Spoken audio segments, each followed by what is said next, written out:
The panel will be led by Kimberly Hauer. She is the Senior Vice President and CHRO for SC Johnson. And she joined SC Johnson just a few months ago as CHRO and is responsible for global human resources. She formerly was the winner of the 2016 CHRO of the Year Lifetime Achievement Award. At that time, she was the head of global HR for Caterpillar, where she'd worked for 20 years, and she's held postings all over the world and has a lot of global experience. So with that, I'd like to welcome Kim Hauer and her peeps to the stage. Okay.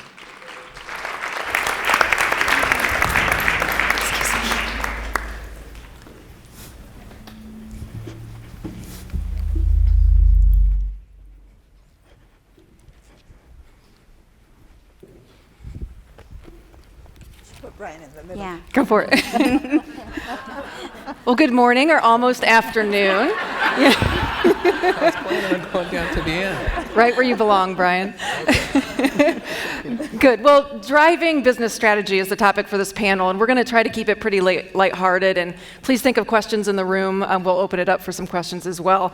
But like many of you, this is a very important topic for SC Johnson in particular, and something I think about quite a bit. And we know that giving employees kind of that thrill of achievement every day is something that's going to be very important for our future. And really how we do that is aligning what they do every day to the business goals and strategies. So we'll get more into that in a minute. Elliot already gave a little bit of my background, but I'd like us to just go down the panel briefly for each one of these fine panelists to kind of introduce themselves as well. So Colette, we'll start with you. Great, thank you. My name is Colette Taylor, and I am the poor substitute for Max, who I've never met. So let's give a round of applause for Max.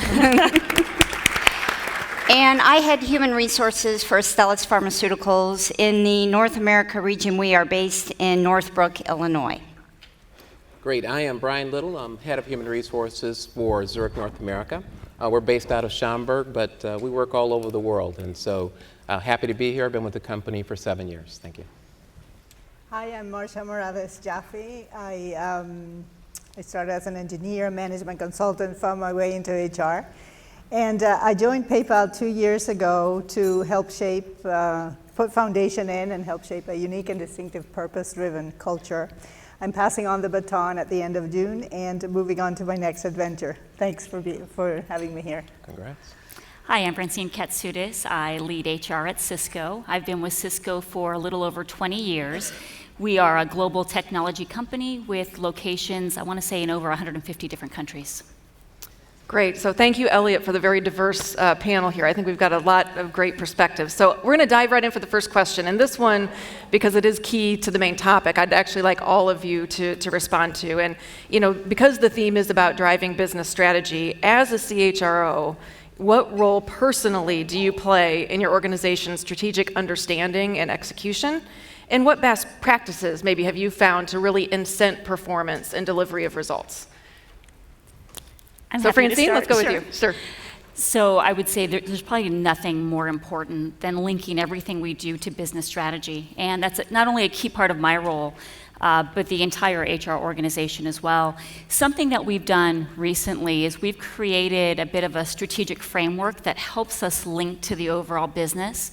And we focus in a few key areas. We focus on our people foundation and the insights, so to really understand what processes and intelligence are really important for us. We focus on our differentiator, and this is a lot of fun. So for a company like Cisco, where we're very solutions focused, we want our people to move around the company. And so one of our differentiators is we're a place where you can have many careers within one company. And then lastly, we look at our key initiatives to really give us focus, and then the outcomes that we're driving. And so we do our very best to really link that to the overall business strategy. Great, thank you. Marcia? We do, our strategy changes all the time. We're a tech company in the Valley, so everything is changing around us. Like Francine, everyone in our HR team plays a role in making sure that we are connected. What we've tried to do is actually to mirror as much as possible the business model that is around us. So in our own HR function, our people function, we try to bring in concepts like agile. We think of ourselves as a product organization. We experiment, we put in voice of the customer, we prototype. And by doing that, we sort of live and breathe the business model around it, and we become very embedded with the business. You know, that's neat, Marcia, that you actually are bringing Agile into the HR work. Can you give us, what does that look like? How do you do that? Well, you know, we have the luxury of being inside a company that already does that as a way to be, right? That is our business model. So we're privileged to be surrounded by people who know how to do that. So all we have to do really is borrow that knowledge and expertise. I brought people into the people function from all walks of life. I have product designers on my team. I have Molly Hoyk here. She came from operations. I have people from communications. I have people from the engineering function itself. My prior VP of talent was a sitting CIO at Salesforce a few years ago. And so you actually walk the talk when you build a diverse team around you, and you get the power of all those different thoughts around the table. You know, anything is possible when you do that. Great. Brian, how about you? Any best practices? Well, when I started at Zurich, Zurich's a 150-year-old company, so there's old and there's Zurich old. I mean, it's a little older. One of the things that we had a new CEO, and HR at the time was way back, not just back, but in another building. I mean, it wasn't anywhere near the business. And the goal was to change that, and the agreement that I had with the CEO was that HR needed to have a foot at the table and a seat at the table and be able to do that well. What helped, I think, was getting some wins, really proving the value of the business, showing that we could actually save money, showing that we can actually help the profitability of the business, and then run HR much like any other P&L to make sure that it was seen as a core part of our business. And I think we've achieved that. We have business partners in every unit that are so embedded within that. People sometimes forget that they're part of HR. I have to remind them they're part of HR from time to time, but that's okay. I actually like that. You know, I'm not 150 years, but we're a 130-year-old family company, so I can relate to that certainly. Talk about how you motivated your HR team to think differently. That's a big shift, right? It's a huge shift. I think a lot of you probably remember when HR was, you know, I called it social services. People came to you with all their problems, right? And you know, the thing always scares me a little bit when somebody comes to me and says, I want to be in HR because I love people. And I go, oh, okay, all right. It's probably not going to work for you, right? It's not that we don't like people, but it's some days, right? But it's the angle of that, how we get to it, right? And so the motivator staff, I did a bunch of things. I taught them strategy. I brought in an outside firm to help us work through learning how to talk like a business, learning how to understand strategy. Actually had our strategy team actually work with us. So I'd have the head of strategy and their staff talk about the business from a you know, just how they put it together, looking at how we execute across that. So everyone would understand the language and be able to talk to that on a regular basis. And then making sure that each time, for example, it's something simple, but every time I talk to a business partner, we start with how the business is doing. We get to the HR side of the equation always, but we always start with what are the numbers, and then how are we doing, and how are you helping to grow our business? Oh, that's great. Colette, how about you? So our company is a pharmaceutical company, and many of you have seen that the reputation of the pharmaceutical industry has taken a hit recently with high costs and some bad actors doing some bad things. But Astellas truly is a patient-focused organization. And when I was hired there 10 years ago, our global CEO, who is a Japanese national, he said, Colette, when you come in and you run the HR department, I want you to keep one thing in mind. And that is, I want you to treat the talent just as importantly and with the same importance as we treat product life cycle. So the talent life cycle is as important as the product. And I would challenge you to find many CEOs who would line up the people right along with the product. And so everything we do and have done over the last 10 years has been to align both of those things. And so when we look at the talent pipeline and the talent management cycle and line it up with the products, we know that the importance is the same, and we are really driving that people are making the difference in patients' lives. And we are very proud of the fact that we can talk to anybody in the organization, and they would be able to tell you what we do to help patients, what our products do. We are very dedicated to the oncology space. And I would think most of you know people who have been impacted by cancer, and so we feel it is our personal mission to do all we can to help our patients. And I think that that is really driving the strategy of HR as well as the organization. Yeah, it kind of pulls in that sense of purpose we heard this morning, right? Exactly. Well, let's switch gears a little bit, but very related. And I think we all can joke that, HR sees kind of the best and the worst of days in people in their lives. And so, sometimes we see some pretty extreme behavior. There's a recent book about workplace culture that talked about a survey from just a few years back, and 40% of workers said they had no time to be nice, and 25% said they were rude because they observed rude behaviors from their boss. It kind of gets to this idea of civility, and is the environment changing and what impact that has on our jobs. So I guess as a CHRO, what can we do to help nurture that culture of civility and respect for others? And Francine, maybe I'll start with you on this one, if I can put you on the spot. Yeah, happy to share some thoughts. So the first thing I would say is that when I think about what we're doing at Cisco, one of the biggest beliefs that we have is in the concept of servant leadership, meaning that our leaders are there to really serve their teams. And we've invested quite a bit in this concept of what best teams look like. But what that means is hopefully we have the best role modeling at the very top of the organization, and that it sets a tone for what we're looking for. I would also say that every culture is different. When you as a culture make the decision to really invest in teams and to recognize that all of the biggest breakthroughs that you have happen on teams, I think it changes that dynamic and really helps us to focus on how do we come together in the best way. And so we've done some research over the last couple of years that help us to identify almost that secret sauce within our teams. And I think it takes away from a little bit of the dynamic that you're talking about, but that's pretty fascinating. Yeah, I thought those percentages were striking. Anyway, Brian, how about you? Any thoughts? Well, we have something called the Zurich Basics. It's our code of conduct and how we behave every day. We don't really tolerate a lot of the kind of crazy things that I hear from time to time.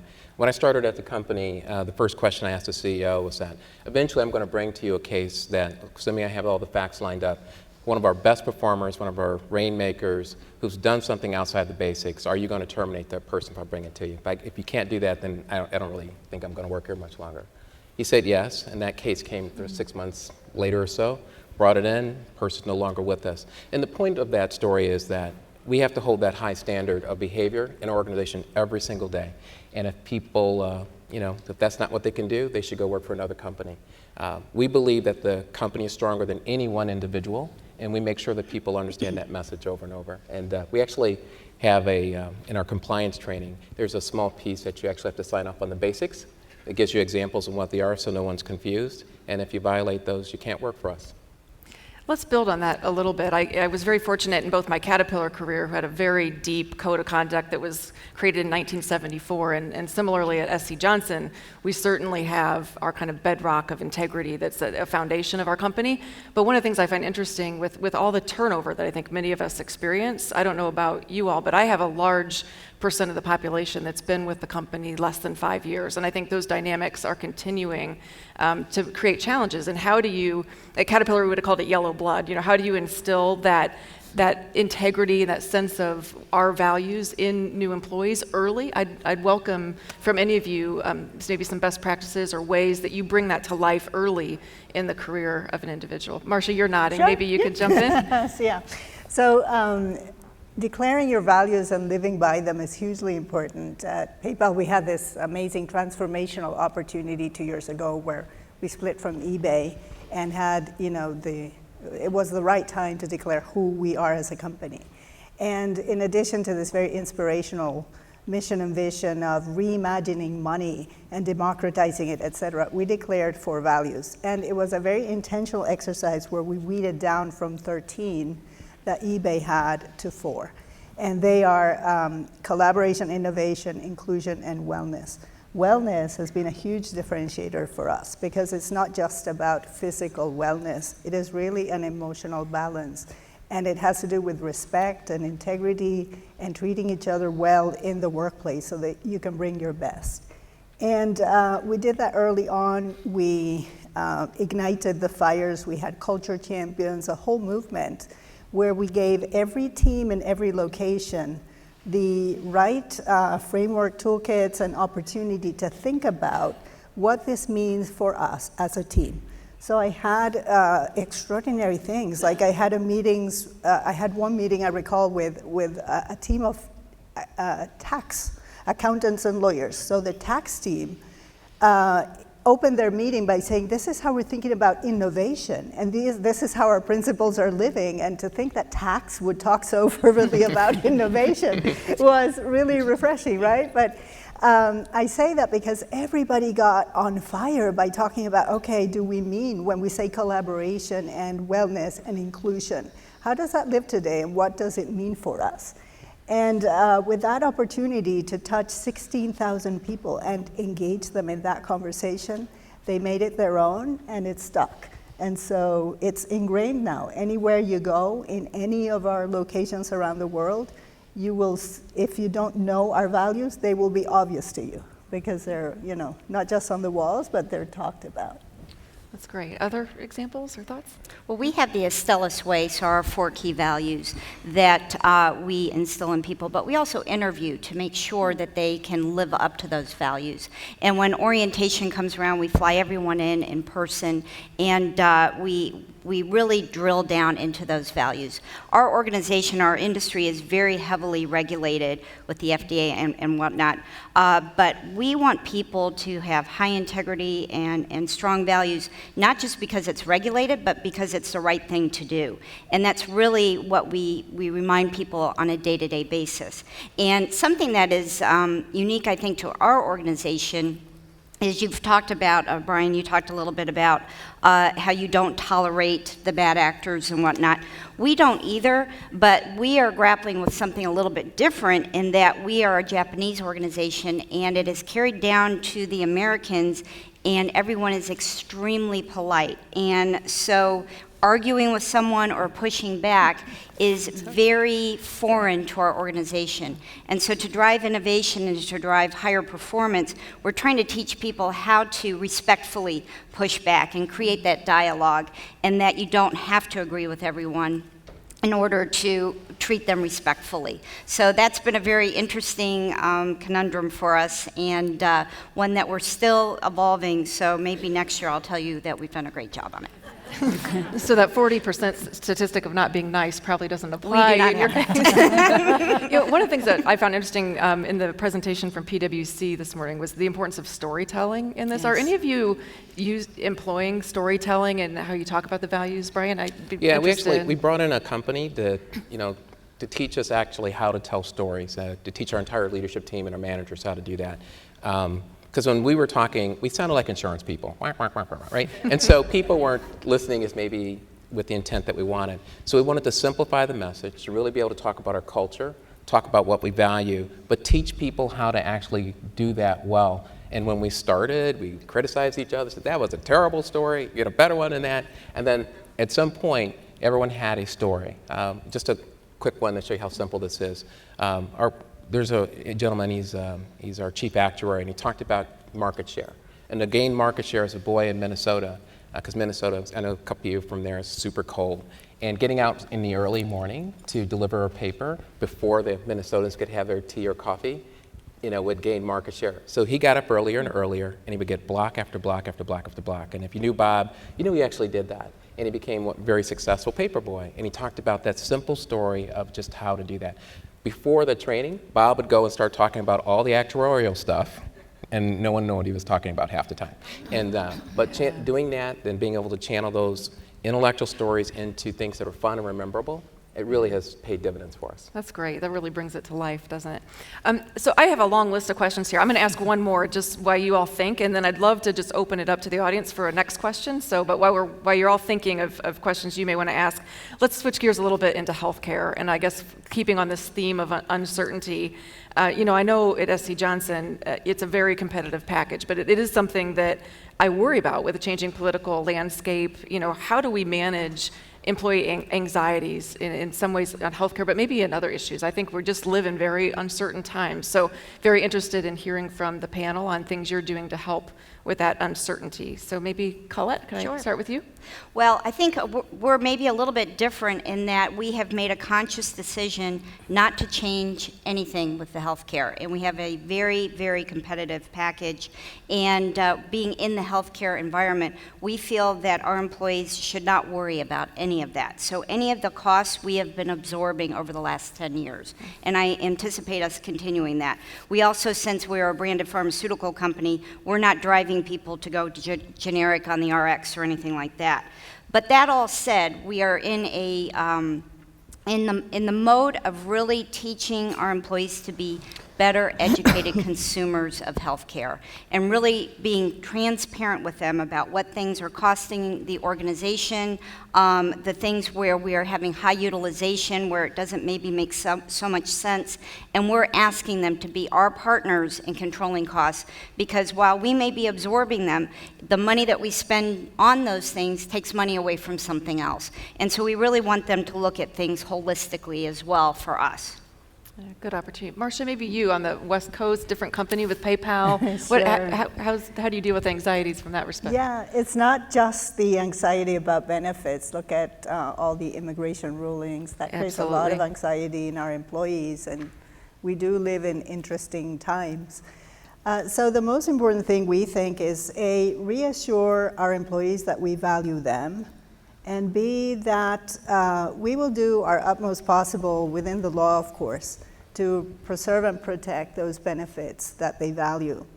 PayPal is progressive with our benefits. We have sabbaticals and track-free vacations, and January 1 of last year, we rolled out new paid parental leaves.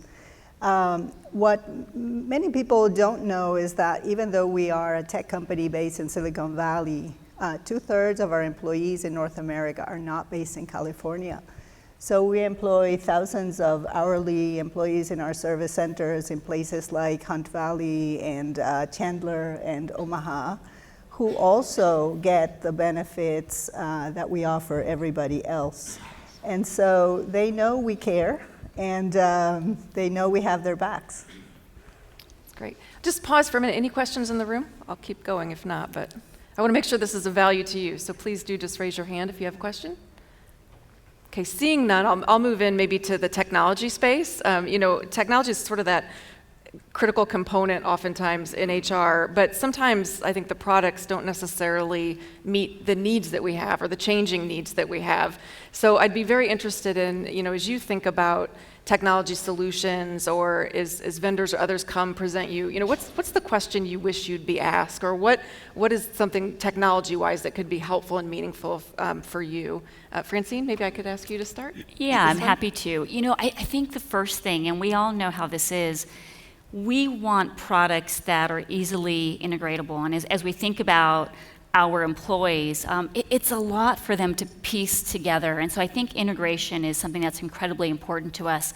I think the other thing is, as we look at technology, a lot of times we're looking at, does the data yield the insights that we need to help our leaders be at their very best? And does it put that information at their fingertips?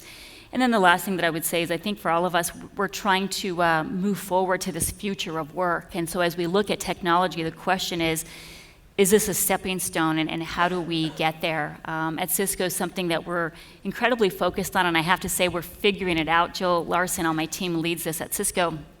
But this concept of a talent cloud and how we drive a very seamless approach to moving talent around. I think Accenture uses Liquid Workforce. But that starts with, who are your people and what do you know about them? And so for us, looking at technology that can really help us get to that seamless talent play is critical. Good. I think so often with technology, it's kind of like crows who like shiny objects. Technology people like that new, sexy thing. And I think, as Francine said, does it really make sense for the organization? And how does it integrate and bolt on with what you have within the company already? But I think also a lot of, in my experience, a lot of the tech vendors come and they've got this wonderful, great thing, but they never ask the question, how can I help you solve whatever problem it is? And how can I help you be more effective in a more cost-effective manner? It's more, this is the greatest new thing, and you need to have it. And I don't think that they tie that in as well as they maybe could. Yeah, I can relate to that. I guess any best practice or any way you've used technology in a unique way that's really helped solve a business problem or solution? You're nodding, Brian. Yeah. Well, I think one of the, just from what Colette's comment is, if you're a carpenter, everything looks like a nail, right? And so a lot of the vendors come with one solution, and it's hit, and hit.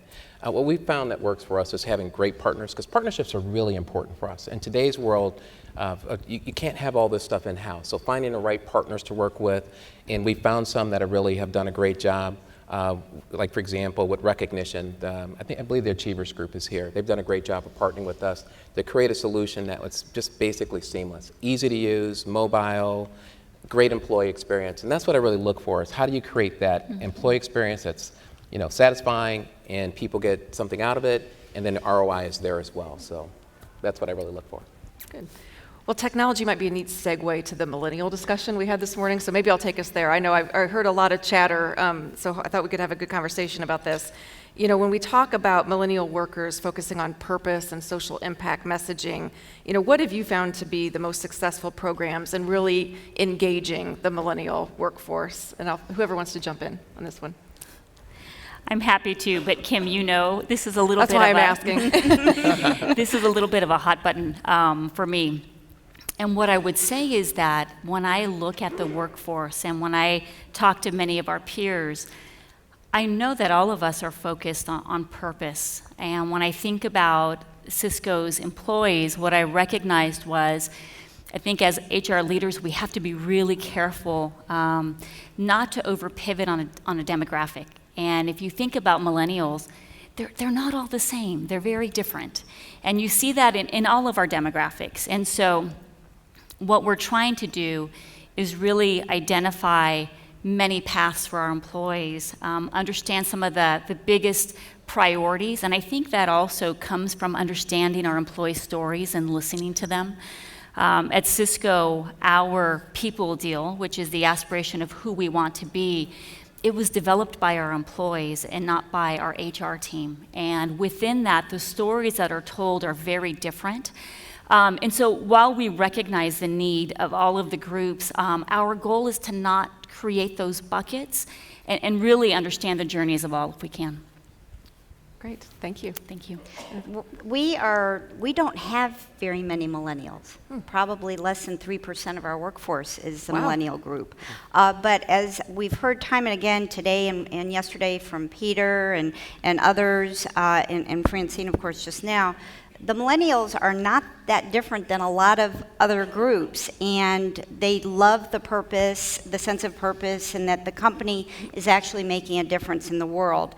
And so a couple of things that we've borrowed from what we've heard in those things, we have instituted a 1 week, in addition to vacation, 1 week paid to go off and do any sort of volunteer activity that the person would like to do.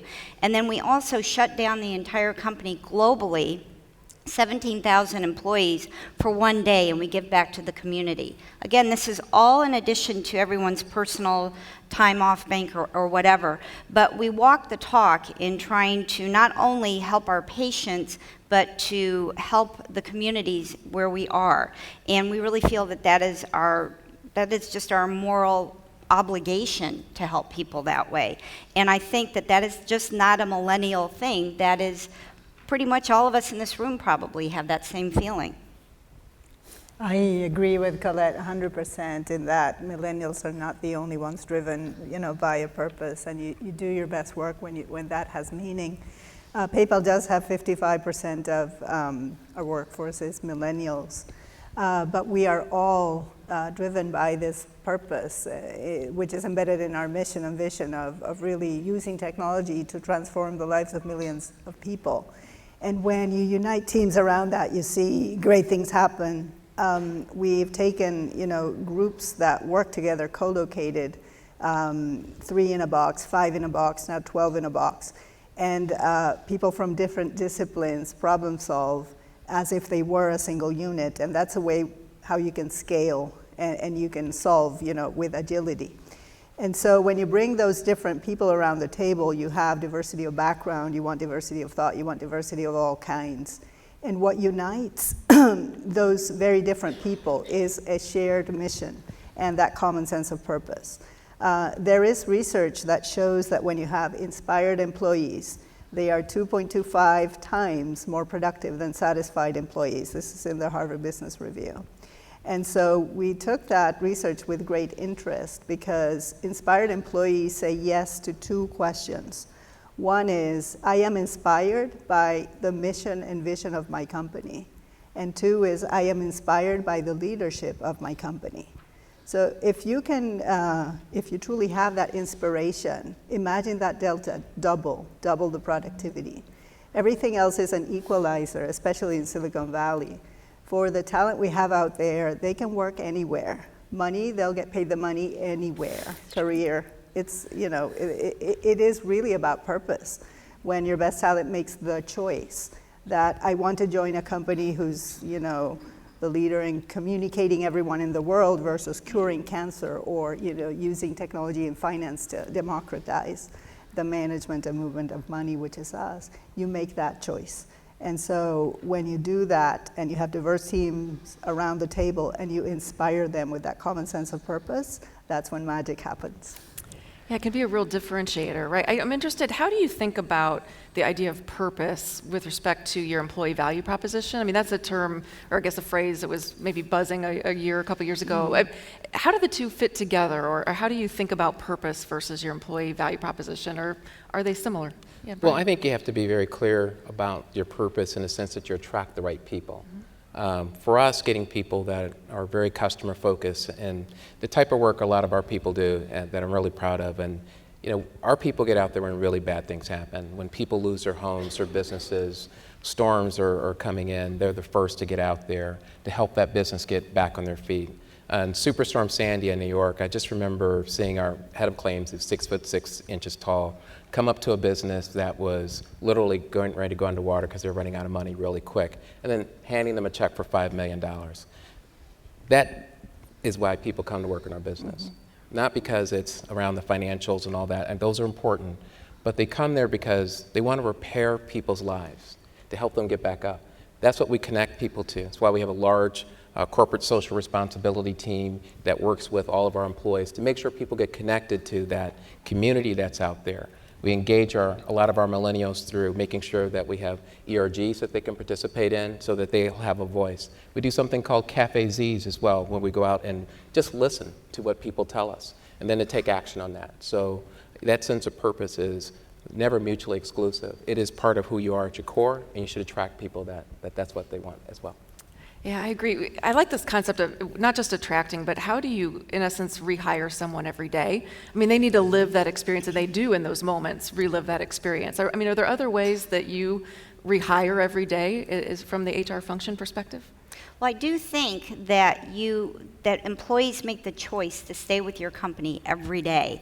Unless you're in Japan, it's a little bit different. But they do, and so you have to constantly remind them, because people get focused on their own little world and they forget everything else.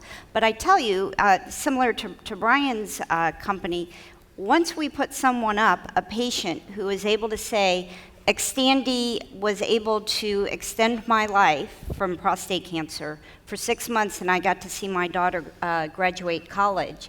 People reconnect then, and they say, all right, I'm in the right place. So I think it's constantly telling people and reminding them of what that bigger purpose of the company is and what your part is in it. Yeah, I would add, something that's been so important for us is we want our employees to look at our people deal, and we want them to see their fingerprints all over it and recognize that they built it and they are playing a big role in our experience. And so something that has been interesting for us is that we have not only shared what we offer as a company, but also what we expect in return. And it's interesting because that contract, I think, brings us together. And we align on 3 key pillars. One is connect everything. The second one is innovate everywhere. And the third is to benefit everyone. And so for each of those pillars, we're clear with, hey, this is what we offer and this is what we expect in return. And so I think that engagement allows them to feel like, hey, I'm shaping where this company is going.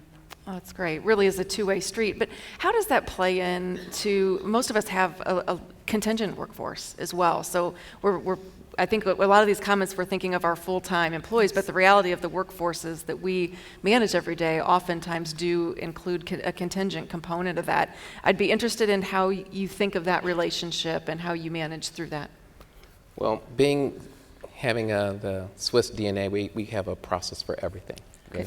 And so one of the things that we actually have... Very timely, I bet, too.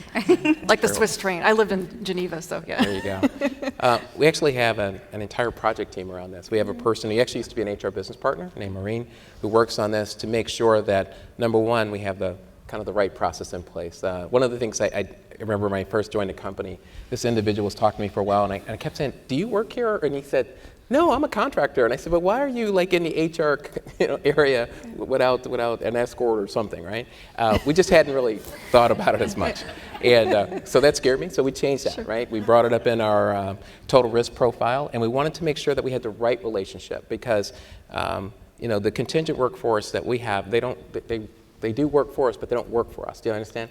So they're not our employees. So we have to make sure that they're doing the things in the way that we like, and also that they the employers that they work for understand the values that we have.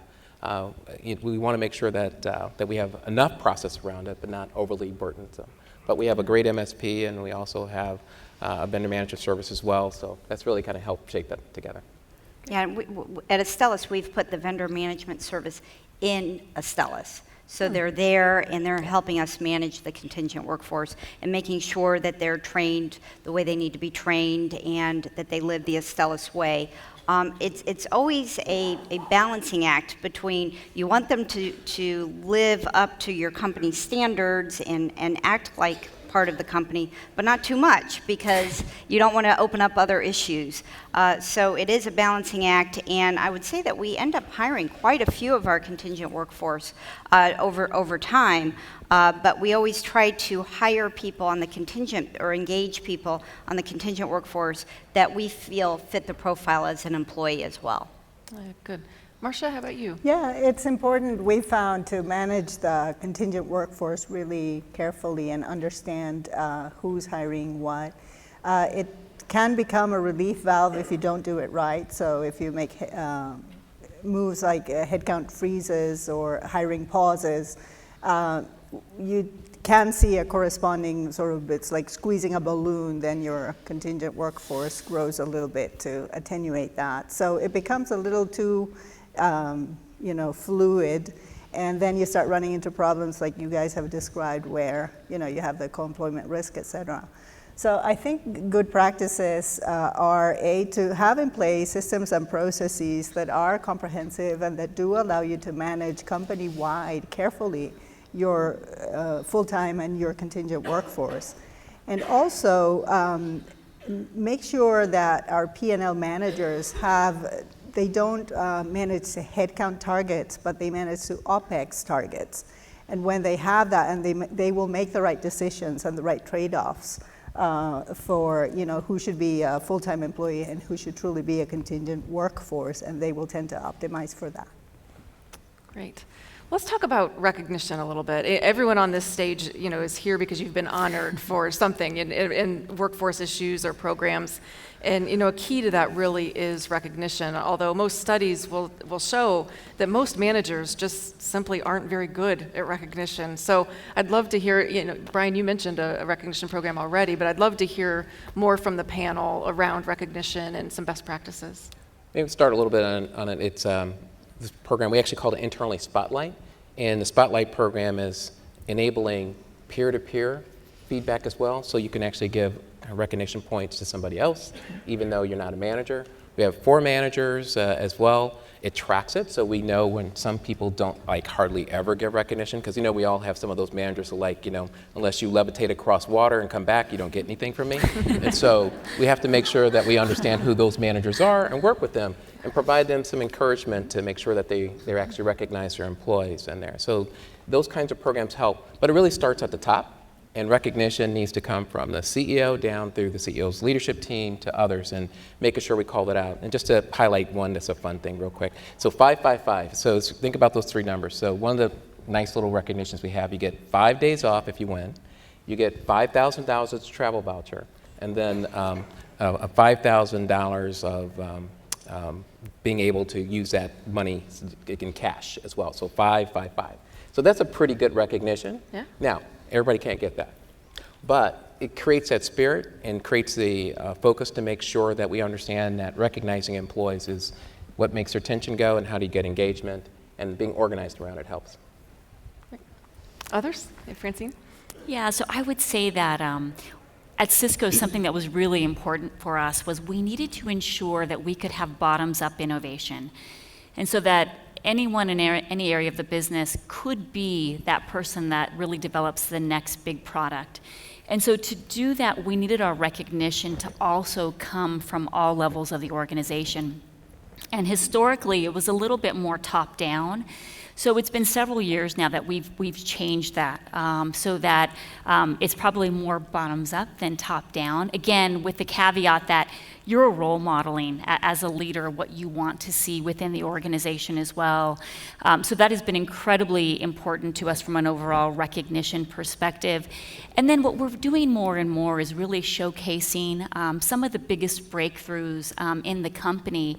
I think the last thing that I would add is the pivot that we've made to teams is really important because our expectation is that a team leader understands what is unique about every single person on the team, what their strengths are. And I think what that does is it creates that environment where folks can be recognized for who they are. And so it's a more inclusive approach. It's funny, sometimes it's the thank you, great job email that's more meaningful than the cash reward as well. I agree. When we did our last survey, we asked the question, are you happy with the benefits and your compensation? And right about 90% of people say extremely happy. But then we asked the question about recognition, and we probably had 50% saying yes, they're extremely happy.